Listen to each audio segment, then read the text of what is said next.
Hi, everyone. Happy CX Day. Welcome to our discussion today. We have 4 panelists. We're going to be talking about taking control of your CX career, finding your purpose, and blazing your path. I am Stacey Nevel. I will be leading today's discussion, and with me are going to be 3 more panelists. We're going to dive into our stories, our inputs, our advice for how you can do just that, which is taking control of your CX career. As I mentioned, my name is Stacey Nevel. I am currently serving as the Director of Voice of the Customer for Prudential, but I have been a member of CXPA and a CCXP for many years. In addition to that, I have actually been working in some form of voice of the customer or customer experience for well over 20 years. That said, let's jump in and have our panelists introduce themselves. So let's start with Rania. Can you please introduce yourself? Sure. Thank you, Stacey. Hi, happy CX Day. Good morning, good afternoon. I hope all is good. I'm actually talking to you from Dubai. I am the Senior Customer Experience Director of Siddiqui Holding. It's a UAE national local company, and we work in luxury watches and jewelry. And I am a CCXP for the last 2.5 years almost. And I love the CX word, and then hopefully we're gonna talk and make everyone who is hearing us as excited as we are for the CX Day and the CX word in general. And whoever would like to jump after me, please. Thank you, Rania, and thank you for joining us from so far away. Did you want to go ahead and introduce yourself? Sure. Hey, fellow CX professionals. My name is Branden Schossler. I'm a CCXP from Cleveland, Ohio. I currently work at a Key Bank as a CX process engineer, and I've been a CCXP for, I believe, going on about 2 years now. Thank you, Branden. I'm sure we're going to have a wonderful conversation today, and we look forward to hearing your insights. Last but certainly not least, Mark, would you please introduce yourself? Sure. Thank you, Stacey, and happy CX Day, everyone. My name is Mark Slayton. I head up client experience at Sandy Spring Bank, which serves the Baltimore, Maryland, Northern Virginia, and DC area for about 154 years. I've been with the bank for about 8 years and was the first director of CX at the bank. And before that, was consulting into the bank with a management consulting firm.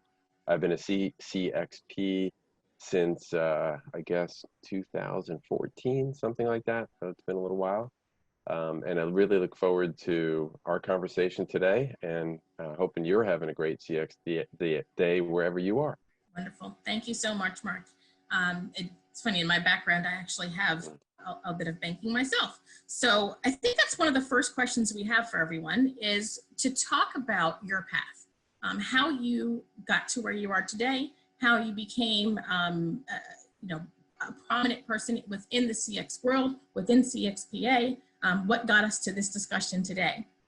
I will briefly start and talk about my path. I always thought of a funny little story. I came out of college as a banker. I went to work at Citibank, and I was one of the people selling checking and savings accounts at 42nd and Med in New York. And I used to complain all the time about how badly we treated our customers at the time. Those are the days of 3-inch plexiglass, and we closed the branch doors at 3 o'clock.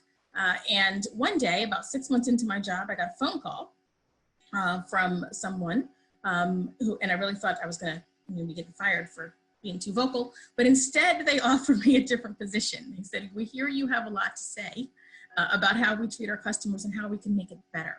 And so we just started this survey process. Would you like to come over here and work on that? So since 6 months into my job in 1994, 1995, I have pretty much been working in the VOC world. So that took me from Citibank into an insurance company.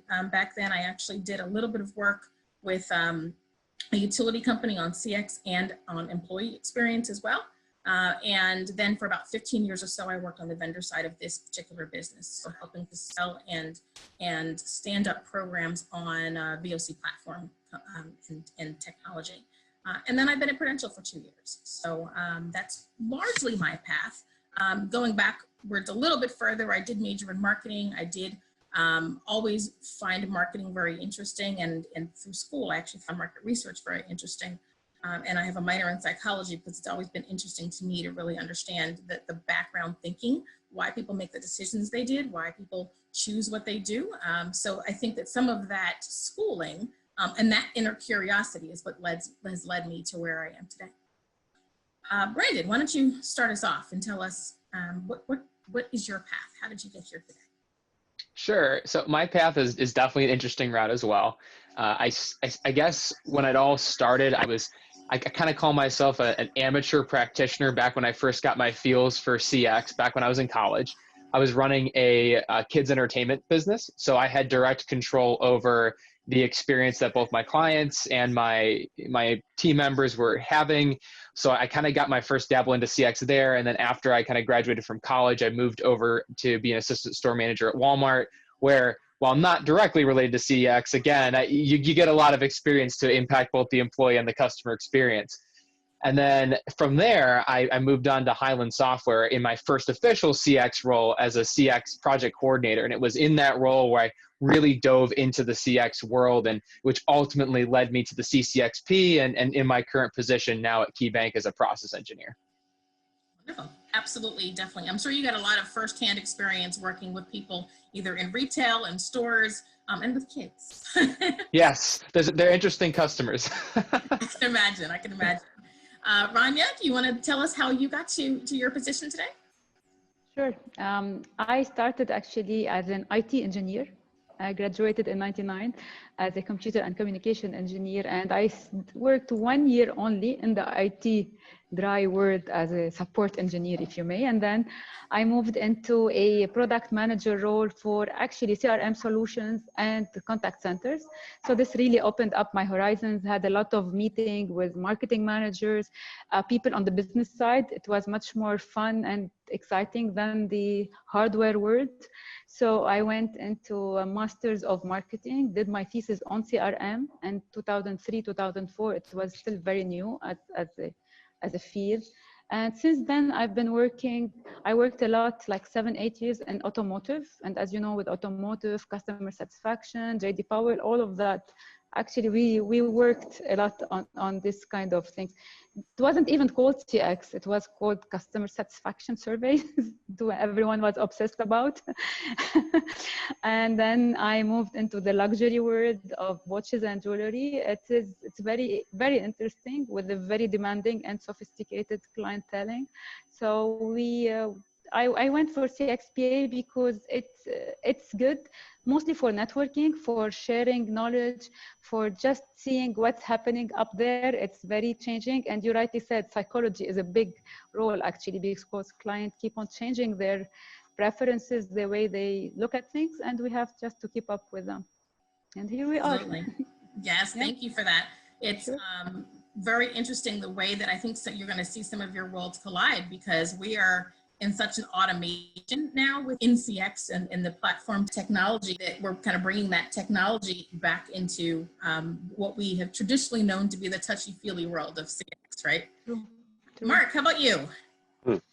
Well, thanks. I just find it fascinating just to hear the others talk and the different backgrounds that have led people to the client experience world or customer experience world.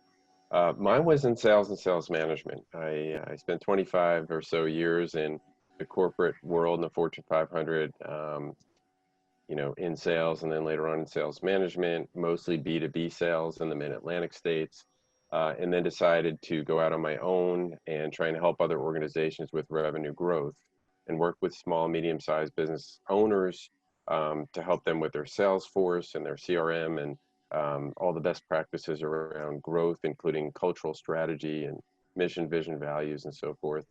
And a local friend mentioned that there was a friend of his was the CEO of this bank in the DC area and might be a good client.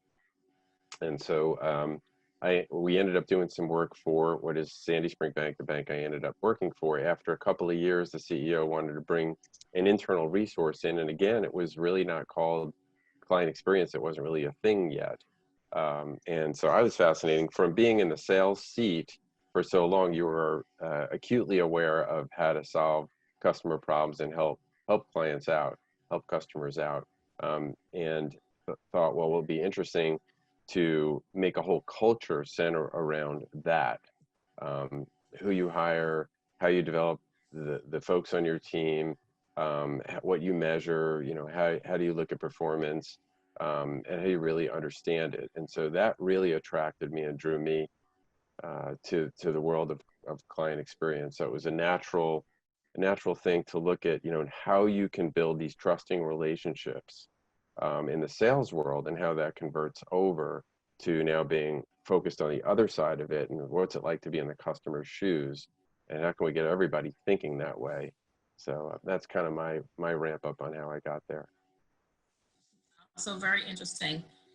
So I think all of you have mentioned that this is such a different world, and all of our paths are really interesting because CX was not an industry. It was not an area that anyone really knew what to do with us. They knew they needed to measure or manage or understand what customers were saying, but we didn't know really where to put it. So, you know, through my career, even I've been in multiple departments, so service and satisfaction, operations, and those roles didn't exist. Customer experience officers and things, those roles didn't exist. So yes, we were customer satisfaction surveys. We were, you know, just known for the metrics that we measured at the time. So also very interesting. I think we touched on it with our last question. So I'm going to change the question a little bit, but I'd really like to know what drew you to customer experience or customer service in the first place. But in addition to that, what keeps you here? Mark, why don't we go right back to you? So what drew me to it was a fascination with people, and how if you do the right things by the people that you serve, you will get the financial results that you're looking for. It's that simple of a concept. The question is, then how do you do that? So for me, the more I get into it, the more I understand the complexities of it. It is a hard job that we have, often thankless, as those of you who've been in it for a while know. If you're in it for the glory, you're in the wrong place. But it is a constant puzzle, and whether that's the metrics, the organization you work for, the people you're dealing with on both sides, internally, externally, it is a constant challenge. And yet, from where I sit, CX is not going away anytime soon. No matter what other people in the organization say about where it should sit in the priority, ultimately it is the clients or customers who pay our bills, who are give us our livelihood. And if they're not happy with what we do, that business ain't gonna last for a long time, right? So that's what keeps me here. Yeah, absolutely. That challenge. Yeah. Very good. Rania, how about you? Well, it's not really very different. I think it's a very fulfilling profession. You're happy, you're making the client happy, you're trying to have the staff in their best moments, let's say, also trying to make them feel fulfilled with just being more human. And it's a win-win. I think this ego days are gone where someone has to be right. Everyone can be, you know, satisfied content, and as Mark said, the clients are paying the bill. They must do it while feeling happy, satisfied, proud of working with us as much as we're proud of having them. And as we say, everyone is a winner. So it's really fulfilling. You go to bed, you're happy, you're satisfied, you don't have something to worry about, or did I do the wrong thing, or was it a bad decision? Because the intentions are always, I think, as good as possible. How about you? What drew you here, and what keeps you living the CX life? Yeah, it's really cool to hear everybody's perspective, because it sounds like this common thread of just people, just like you said. It's that idea of combining empathy with problem solving to improve the human experience. And I feel like that's such a wonderful and rewarding opportunity and challenge to take on. And that's what's consistently kind of brought me back in and just made me so passionate about the field. Fantastic. And I can't say that my story is much different than all of you have mentioned. I think you do, I do take pride in it. I don't know that I had necessarily put that word to it before, but it is fulfilling to be able to solve problems for customers and be able to, I think in some ways it's also fulfilling to have, and we all have taken a part of birthing this industry, right? Because it didn't exist before. So, you know, to look around all of us and all of you out there who are part of CXPA, to look around and say, we had a hand in creating this industry. And while we always knew that the customer was king, the customer was number one, this is the industry that has worked to quantify that, to put a metric and a measurement against it, and raise it up to the point that there is a person in the C-suite in many organizations, the CCO, et cetera, who has that responsibility. So we all have a hand in that, and it's those are the types of things I think that keep me here, keep me moving around in it. I've liked the different aspects of the various jobs I've had, but I would say even coming back to a job like the one I have with Prudential, it was because I wanted to get closer to the customer. I had worked for 15 years in the vendor space, which was fulfilling and great. And I was able to impact many different organizations and how they impacted their customer. But what I missed was how it actually impacted a customer. That was the part we didn't get to see and touch and feel as much. And that's why I'm back here, because I get to actually see a challenge through to its fruition, to the actual impact, to see how our customers are reacting or impacting to those challenges. But and you all are right, it's all about the people, not only the people that we serve, but the people we work with. And there's that challenge. I think we still have some challenges in front of us, which I think keeps me interested, like the further quantification of ROI.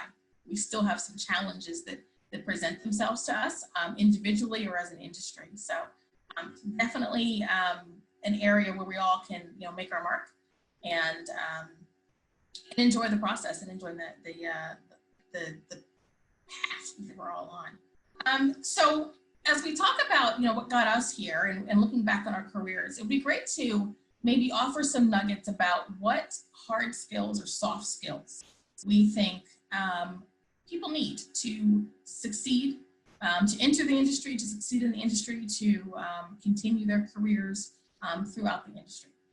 So Branden, how about you? What do you think are some skills that have worked for you and maybe that might be even under development, or things that you think you might want to go grab and get to continue your career within CX?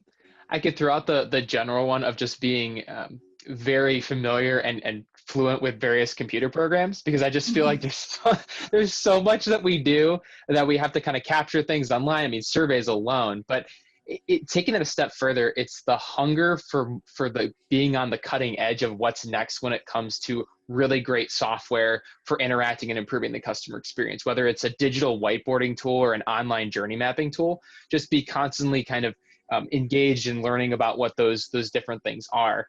When it comes to soft skills, I mean, empathy, understanding of people, problem solving, creativity, and innovation is another huge one too. So I really feel like those kind of all play together. And for me personally, I found that project management skills and change management skills also really, really are helpful. And change management is actually a spot that I'm really spending time developing my skills on. It's kind of my focus for 2020. Awesome, fantastic. Mark, how about you? What skills do you think are necessary in this industry? Yeah, so I agree with a number of the ones there that Branden said, really all of them. Change management comes to the top of mind because I think the business that we're in really isn't about VOC metrics. It's really about business transformation and cultural transformation. So I think it's important for us in most organizations. It's going to be really important for us to understand what numbers matter most to senior leadership. Like, what are the numbers they're paying attention to, and how we can understand the return on investment of CX, the ROI of CX, right? How we can explain to the best of our ability how the work that we're doing leads to better financial performance. I think that's one thing, and that's the soft skill connected to that for me is storytelling, right? no matter what we do, if nobody knows about it or if they forget about it, it didn't happen, right? And so we have to be our best promoters for the work that we're doing. We can't, you know, we're in it, we're in the weeds, we are aware of great feedback we got from internal partners or external partners, but no one else knows it. So we have to be our best promoters. There's a bunch of other ones that I have around, you know, it's really important to be a good leader, to persevere, because it is hard work. You're going to get knocked down, you're going to get no's in a bunch of areas, and there's a certain, I guess I'll end on this note, a certain blend of humility and confidence, right? Humility, knowing that there are people that are smarter than you in the organization and technical areas, software areas, but that at the same time, you are the expert in your organization in what you do, and you have to come at it with confidence to let them know that you know, you understand what you're doing and why you're doing it. Thank you for that. So a couple of the words you said, even when you spoke before, one of the things I thought of was sales skills, and you mentioned leadership, and because you do need to be able to influence and lead and often, and I think many of us who have kind of watched and been part of the birth of the industry, right? We weren't at a position of leadership to convince leadership to buy into this. So we've needed to be influencers and leaders, but not with title, but with content and with perseverance and with patience and those types of things. And I think, Branden, you mentioned empathy. That's a huge one for me. I think empathy is a huge skill that we need. There are lots of I don't think we've touched on a skill yet that I don't agree that is necessary for this type of work. Rania, how about you? What do you think is important? I think you might bring in a really interesting take on this coming from an IT field.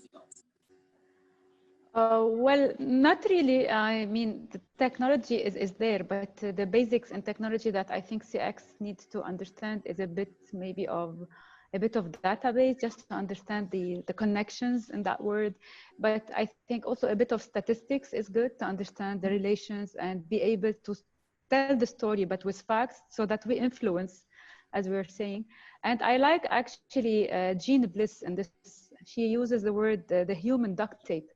And I also use it even in my company, because with the leadership, you need to be the human duct tape, because sometimes you have two senior leaders, they don't speak to each other except during board meetings. And you also have sometimes a customer-facing staff colleague, and you need to speak their language. So you need to be a human duct tape, but at a very junior level. So you need to use the words and use the hat that suits the specific position to reach the goal that you are trying to reach. Because with every layer, you have a goal in mind as a CX leader, and you want to reach that goal so that the whole thing works together, I think. So I think some others that we talk that are important or can be important are synthesis and analysis, being able to look at, you mentioned storytelling. I think what goes hand in hand with that is data visualization, being able to present data to various groups. Sometimes it looks differently, knowing your audience. I think it's a skill that we bring as well, and helping our organizations know their audience and know that there are different audiences, and sometimes you have to present data differently or present words or stories differently for those different audiences. And we're kind of the jack of all trades. And then Rania, I think that as you said, human glue, I used to call myself the internal translator, like that was my unofficial title, especially when I worked on the vendor side of the business. My job was to take what our really smart IT group put together in a platform and then explain in English and in real words how it can benefit or help my clients, or, I was that bridge in many cases. So I think to your point about being human duct tape, we have to also be the bridge. We have to be able to talk to the technical world and the financial world and those softer worlds of marketing and make all of those kind of understand each other. Because we are working with numbers, but it's still soft and fuzzy in a lot of ways. Great. So thank you everyone for your feedback on that one. Let's talk a little bit about, and I think Rania, maybe we can go to you first on this one because you mentioned Jean Bliss. What are some books or publications or experiences, those talks, people, influencers in the industry that you have relied on or that you have turned to increase your knowledge or grow yourself in the CX space? Well, I mean, I think I read a lot, maybe not a lot of books, but a lot of articles, lots of research, a little bit of the vendors, some from the CXPA content. But as they all say, when you want to go for CCXP, you have to read the Outside In book. And I think it was really a good read. I enjoyed it. I started because for CCXP, it was like the preparation book, but I really enjoyed it. And then like CX, I mean, a lot of books are there, but sometimes I am really intrigued by small research. I like, for example, Colin Chow, and they're like the emotional signature. It opens a lot of horizon, and then you start going and looking for this information, how to do the active listening when talking to the contact center team. So I think the Outside In is the book if you want to start with this word. Yeah. That was the book I was told to read when I took my CCXP, so I couldn't read more. That was the direction I was given. Branden, how about you? Yeah, I will definitely agree with Outside In, 100%. That's the book I read too when I was preparing for the exam. A couple other ones, What Customers Crave is also a really good book that I felt complemented Outside In, and I did a little bit of like a kind of book club with our local group about that one. It was a really good read. Mapping Experiences was also really good too, because that kind of helped broaden the world of journey mapping to me and showed me all the different types of mapping that you could be doing. And then for change management, this is actually one that I don't know if you can see this. This is currently one I'm reading right now, which is Change Management, the People Side of Change. And so this is one already highly recommended as a really good change management resource. Fantastic. Mark, how about you? Do you have any favorites? Like the others, I also had Outside In as one of them. Chief Customer Officer 2.0 is a must for people in our profession. James Bliss wrote it. The Ultimate Question 2.0 is a great one for VOC. Delivering Happiness. The guy who created Zappos shoes, and the Starbucks experience. I really enjoyed that as a way to think about setting up a model for your CX program. Right. I couldn't agree more than with the choices there. I think there are lots out there. As I've already mentioned, Outside In is top of my list. I think there's some authors out there, and thank you for mentioning the Fred Reichelt books or book. I think that in this industry, you're going to encounter too many NPS shops to not be intimately aware of the writings of Fred Reichelt on NPS. It's a good reference, whether you think it's the right metric, the wrong metric, or somewhere in between. I think we have to know, we have to understand the metric and understand its pros and cons, and that is definitely something you can get from reading those books. And full disclosure, I have worked for Satmetrics a couple of times, and actually was there when NPS became a thing. I am NPS certified, so but it has its applicability. So I think that there are lots of things that we can read. I think that there are so many wonderful books out there. I think Jane Bliss has some great books and talks, so you can go to people's websites and read more that might be more current or more topical, but she has a number of great books on where to go here. Is it better to be a generalist? Is it better to become a specialist? Do we want to be more mainstream? I think in the world we have all these we have a lot of people who are branching out for consultants. We have a lot of people who are also trying to run with CX within larger or medium sized and sometimes even small organizations. So what do we think? What is the better path, or maybe it's the better path with rationalizations when you start out your career versus when you're in the middle of your career? Generalization or specialization? Rania, how about you? Well, it's a tough one. I personally think the leadership of that role should be at a generalist level, so that you can really have an understanding of everything everything, but you might need the data scientist, for example. You might need some specialization. They're not hardcore CX specialization, but they have to understand the ideas and the logic behind it so that they can, if you give them the right question, they can give you the right answer with the right context. So I am not a big fan of specialization because sometimes it narrows your thinking and make you very super focused. As we said, it's empathy, it's human thinking, it's a bit of psychology. So this does not change from industry to the other because you are at the end dealing with a client who is comparing, let's go back to an automotive to a restaurant. So the customer experience is now being compared across all the industries. It's not like per industry. So we need to be on top of things across.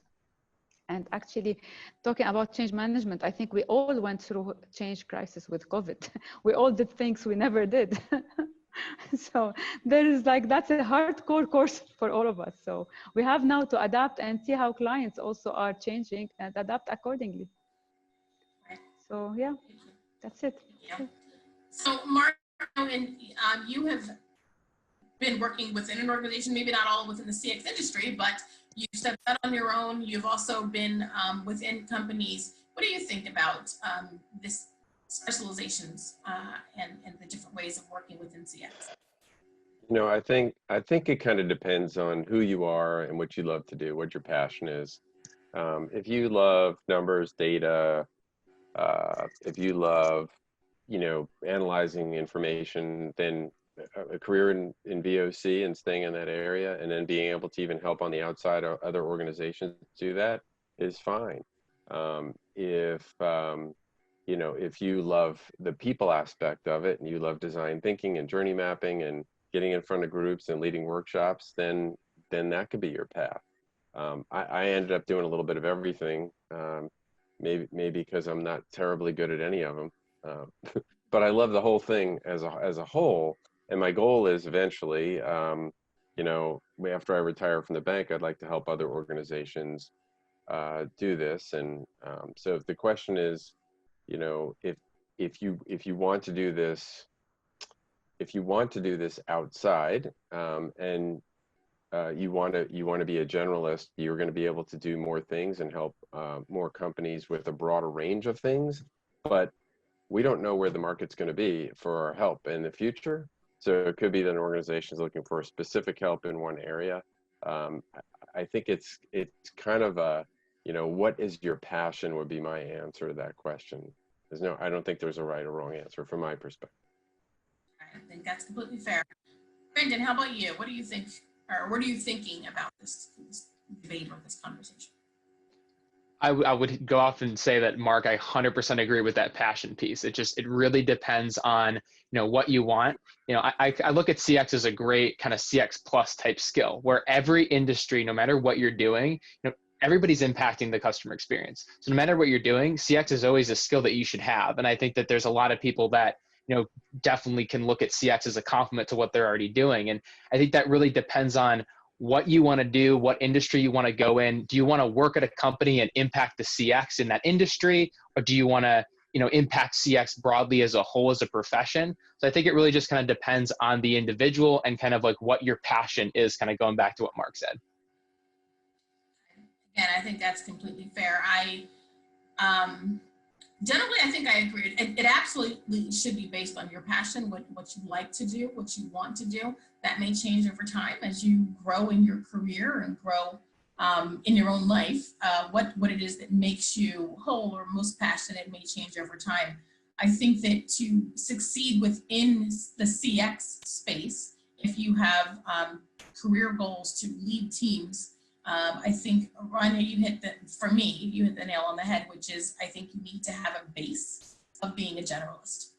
You need to have the basics have to be covered. You have to be able to know how to create benchmarks or look at your metrics and probably discuss and analyze data.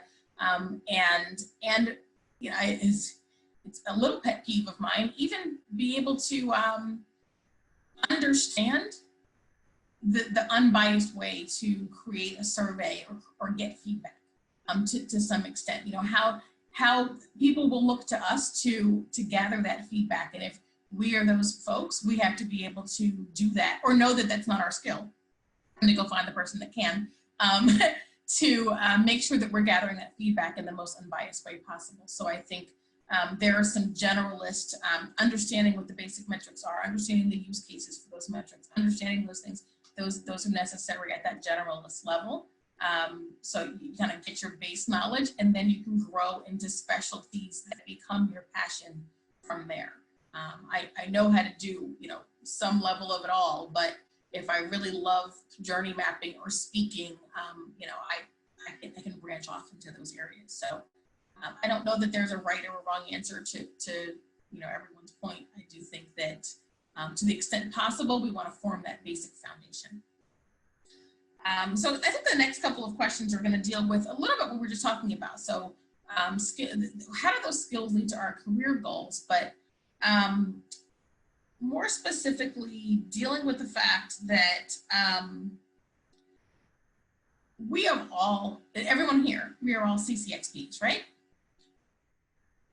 How do we think that has impacted us or led to, helping us in our career goals? Was that part of the reason for getting your CCXP? What has been the reason, the rationale, and the impact of your CCXP? Mark, let's start with you.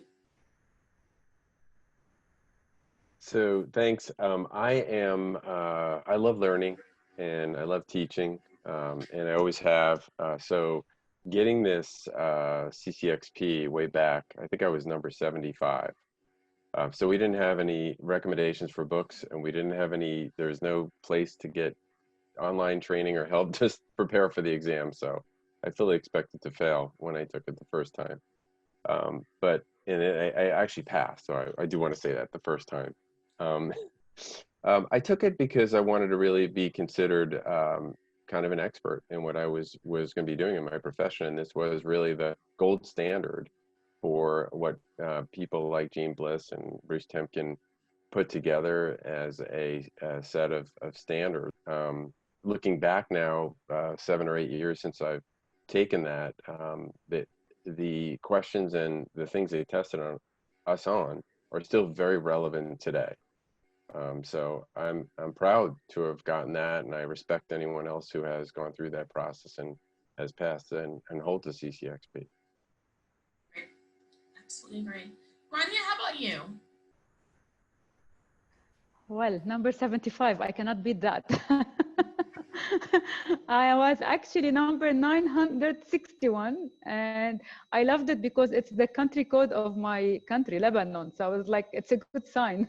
It was nice. And I just did it for personal challenge. Like back to what Mark said, I wanted to know how good I am in this world where we respect very much the people who put it together. So you know that you're getting something from the people you look highly at. And yes, it also gives, studying for me, preparing and studying was a joy. It's like I waited to finish work, come to my dining table, it was hijacked. I really had fun. Everything, like one will open for you another topic, and then you start diving, and wow, it's nice. Especially on the change management side and on the people side. I think this is back to my background. So this is the area I really want. I loved reading about a lot, and like having some framework about change management opened a lot of horizons. So it was very good. As Mark said as well, it's highly respectful. So the moment you know someone is CCXP, you know what they have been through, and you know that they know what they're doing. So it's a great accreditation. I hope we are inspiring a lot of people who would hear us about really going in that track. It's very nice, very, very rewarding, and it's a continuous self-learning. I think it's a learning journey until the last day of our lives. So it's very nice. Highly recommended. Thank you, Rania. I think that was a great ringing endorsement for why one should get and have the CCXP.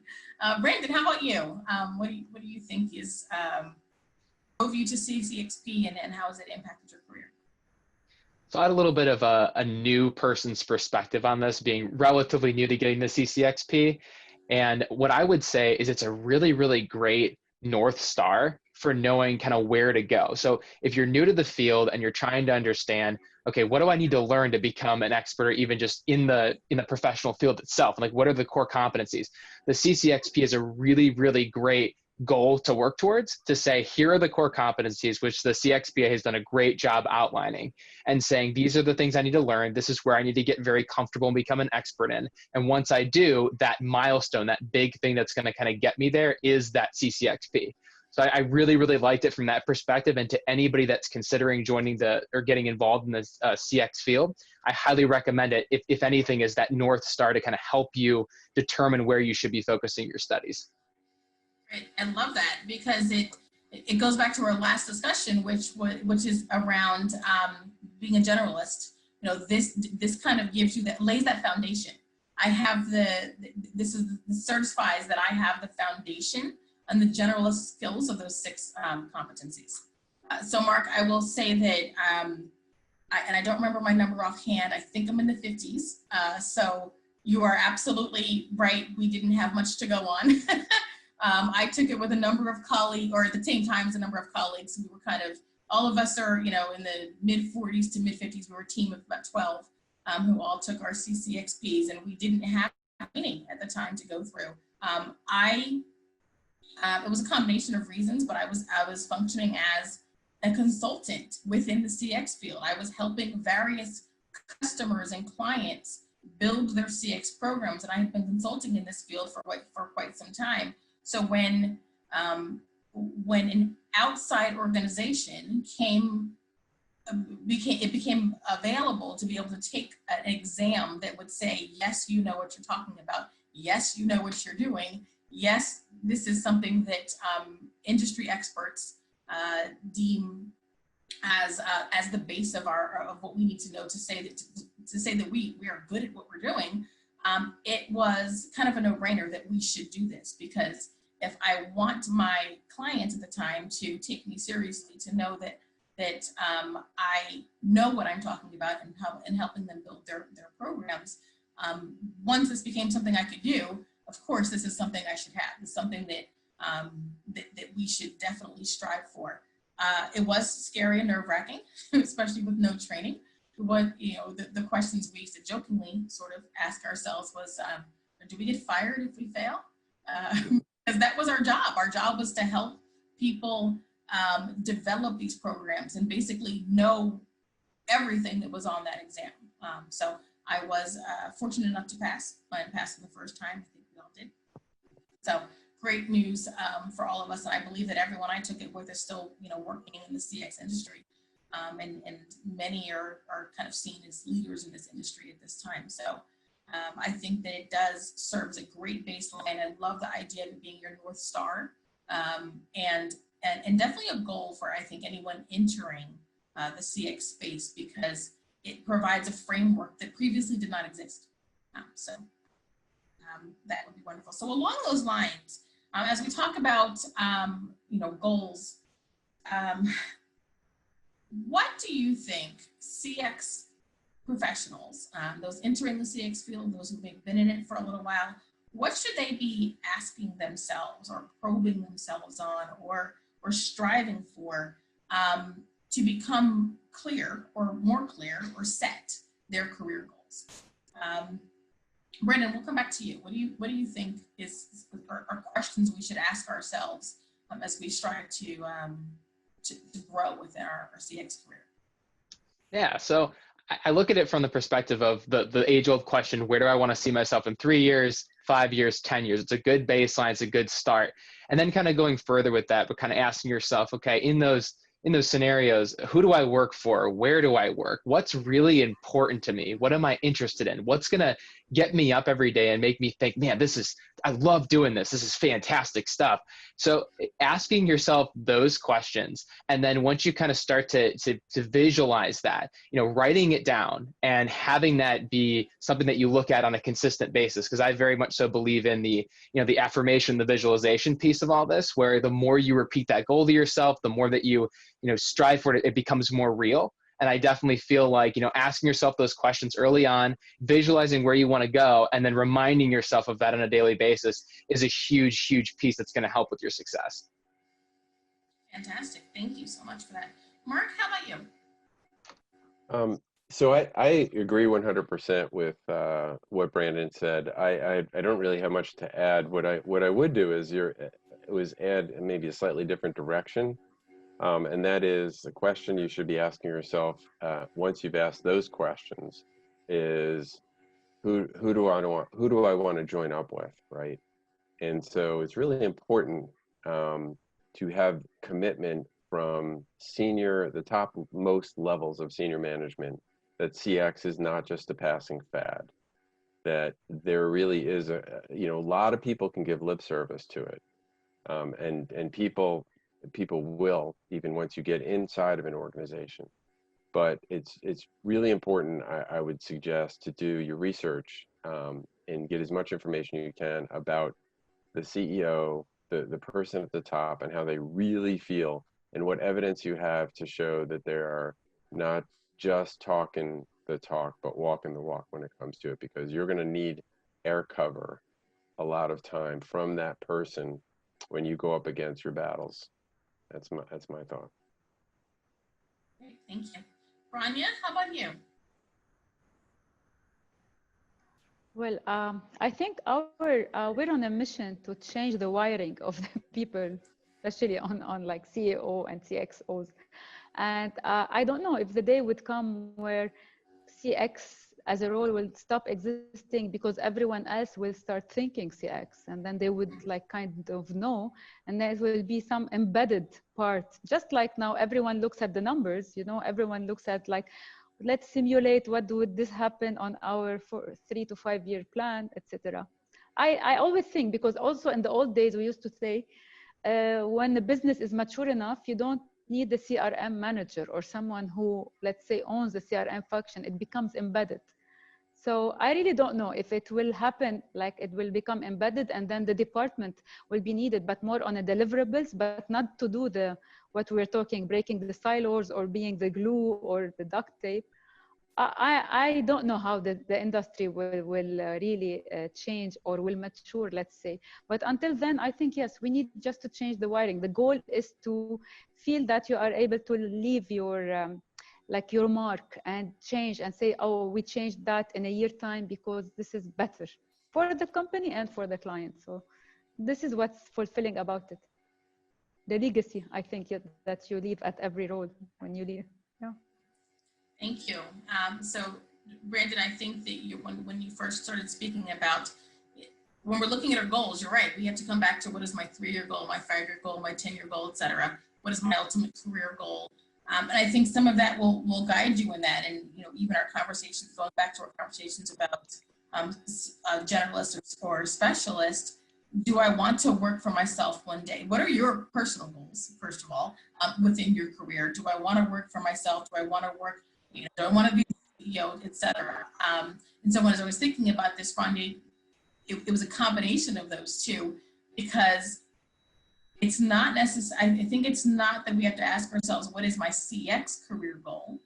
It's what is my career goal? And as we get our grounding in CX, how do we, I always love it when people who have a CX grounding move to other areas of a business, of an organization, move into sales or finance or wherever, or, because you're taking that grounding with you. And to your point, it becomes more embedded in the organization because everyone then has that CX grounding. I don't think it takes the place of the function. I think just like there's still, we all know we have to pay attention to the finance of things, but there still is a finance department, right? So I think that doesn't take the function away. Someone still has to measure and monitor and manage and analyze and share and visualize and do all of that work. But I do think what the day I'm looking forward to is the day we can stop selling it. The day we can stop saying, this is why it should be important to you, because it is so embedded that it is important to everyone. So as we've been talking about goals, it'd be great to hear from all of us about some of our goals. So what is a professional goal you have related to CX that you would be willing to share with us? Branden, how about you? Sure. So I feel like I just I just recently accomplished something that I had been kind of working towards, and like now it's kind of moving on to that next thing. I think the theme of the year, I guess, going all the way back to the beginning of our conversation, is agile change and just being comfortable with the fact that things are consistently changing. And so I recently, with this job that I accepted at Key Bank, I actually just started in June as a process engineer, and that was a huge, milestone for me, because back, when I worked at Highland, that was an aspiration to advance my CX career and get like a promotion in some way, shape, or form in it.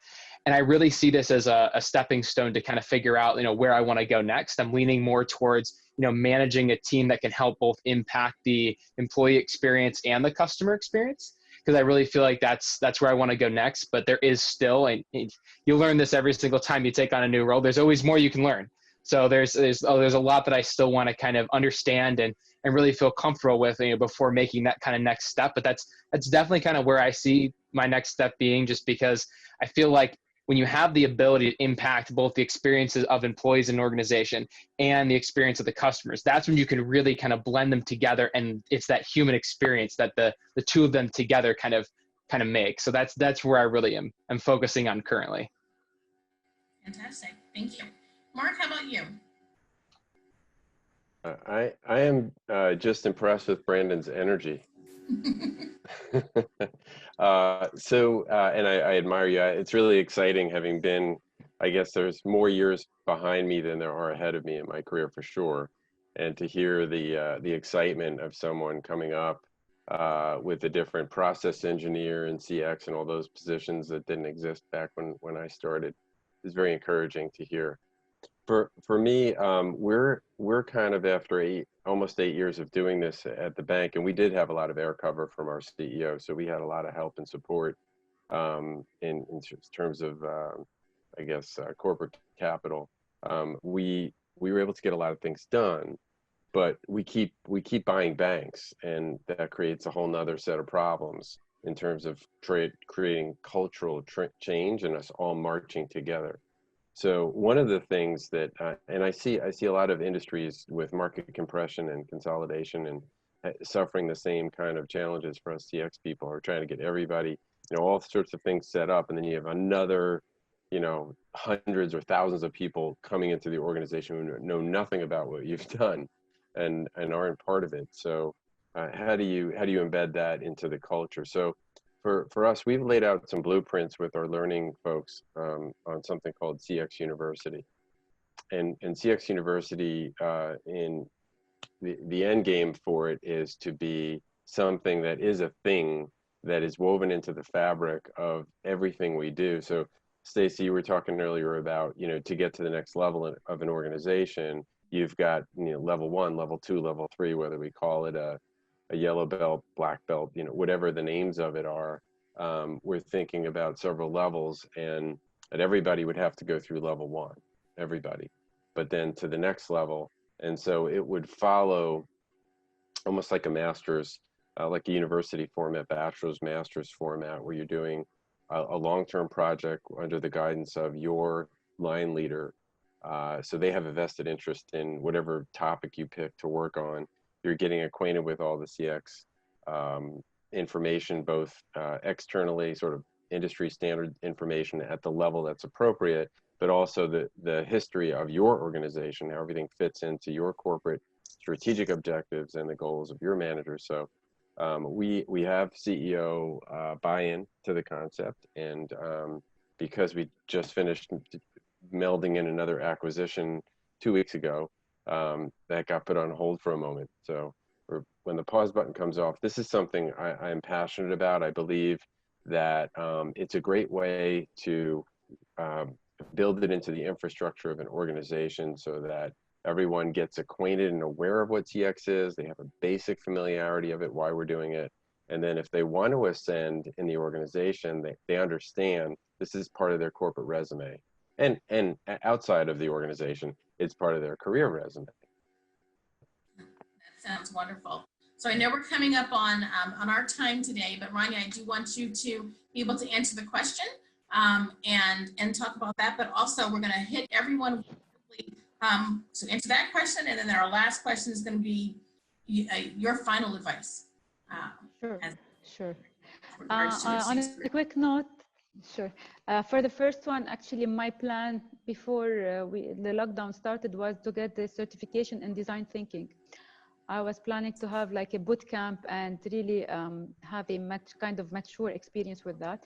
Because as Mark said, I mean, now I'm an employee, but I think we all have on the back of our mind when we want to stop the employee journey and start something on our own, whether it is, let's say, for profit or not, we want to share the knowledge. I think we're all passionate about not only acquiring the knowledge, but also sharing it, because as we said, it makes the world a better place. That's it looks cheesy, but that's a fact. So yeah, that's what the area I was trying to build. And also I was always thinking of Arabic content for customer experience. I mean, there's a lot of English content, but there is now, I can see some starting, even now Ian Golding, he put the translation to Arabic of his book, Customer Who. I want to read it first and then I can see it. But definitely there is a big area in that, in this space. Now, the last advice, I will only say be patient. Sometimes things will take time, but then it will really, the fruit will come. Just be patient. And because we are passionate, sometimes we tend to say like, is it too slow that I should lose hope? Don't lose hope. It will come. That would be my advice. Well, Branden, how about you? What is your last bit of advice for folks? I split it into two. I got two quick ones. Never stop learning and connect with people. Everything that I've achieved in the CX industry and everything I've learned has come from those two things. So I highly recommend networking, CXPA, a great organization to do that with, and also to learn from too. I think that's great advice. Mark, how about you? First of all, both of those were great pieces of advice. And I can tell you how many times I got myself in trouble by not being patient. So thanks, Rania, for that. For me, give back. You know, the community is a community unlike any others in the CX world. We are, despite the fact that, you know, several of us could be in financial services, we could be in the same industry. The world that I came from, if you even having a cup of coffee, you got caught having a cup of coffee with someone who worked in your industry, you could get fired. So this is a very communal industry where we can share best practices and ideas. And yet we need everybody's support to create those career opportunities, to make people aware, let leaders of organizations know how important this is to any organization, and to continue to give back either in ways like this, where you can share what you've learned as you start going down your journey in CX. Wonderful, thank you. I think I'll just wrap up and I'll take the last two questions myself. And I think it wraps up a lot of what we've all been talking about. So for one of my goals, it's going to be to marry my two worlds, or my two worlds of the last several years. In my former role, I felt like I was more of an influencer. In my consultant role, I had more, whether it's speaking or writing or publication, I felt like I was more a part of our community. CXPA is helping me do that a little bit more now. But I felt like I was more part of, in being an influencer within our community. Since I've taken on this new role, and some of it has just been the growing pains of it, I feel less attached to that world. I'm growing the knowledge and influence within my current role. But one of my personal CX goals is to figure out a way to do both again, to learn and thrive and grow in my credential world and role in that career, but also incorporate more of the external influence, keep up my CXPA influence, keep up my external, whether it be attendance or speaking or writing or publication about this thing called CX that I enjoy so much. And I think that dives right into the advice. And Mark, you said it really well as well. It's almost the same type of thing. Continue to give back, but to continue to influence. Share your knowledge. Share what you have. Continue to keep the buzz and the talk about CX and what we're doing. And you're right, this is a community. I have many tribes out there in different places in my life, but this is definitely one of my tribes. Going to a conference, especially the CXPA conference, or attending these types of events or your local networking events, that's hanging out with your tribe on a global or local scale. And we are all part of your tribe, and it is rejuvenating. It is energizing to be able to do that. And trust me, the more you give back to that and the more you help influence that, the more you will be fulfilled, and so will others, because they're going to benefit from that knowledge. That's my advice. So I think that wraps us up for today. Thank you all so much for participating in this CX Day talk.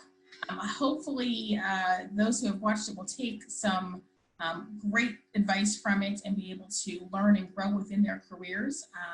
And thank you to CXPA for allowing us to participate in this. Happy CX Day, everyone.